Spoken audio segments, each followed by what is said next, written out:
Naalala niyo pa ba siya? Siya si Rose Chihera of Miss Grand Zimbabwe 2025. Isa sa mga candidates ng Miss Grand International na nag-viral at minamahal ng todo ng mga Pilipino dahil sa sobrang pagmamahal at suportang ipinakita nito sa ating newly crowned queen na si Emma Mary Tiglao ng Miss Grand International.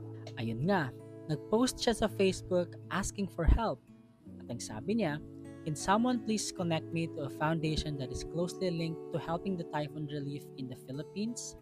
I have a fundraising project I'd like to start and I want to ensure the proceeds are going to the right place." Biruin ninyo, gusto niyang mag-start ng fundraising project para sa mga nasalanta ng bagyo dito sa atin? Grabe, nakakatuwa siya. Habang marami pa rin sa ating mga kababayan ang naghihirap, eto siya, isang foreign beauty queen na gustong tumulong kahit hindi man tayo kababayan.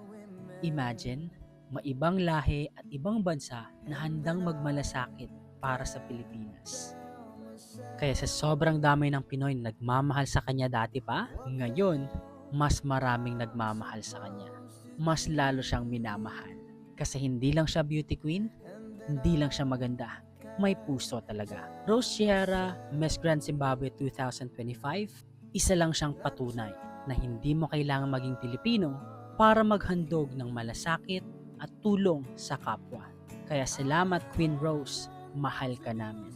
Grabe yung pagmamahal niya sa Pilipinas. Kaya dapat, let's take time and appreciate all of her efforts. So thank you guys so much for watching this video. Please follow me for more.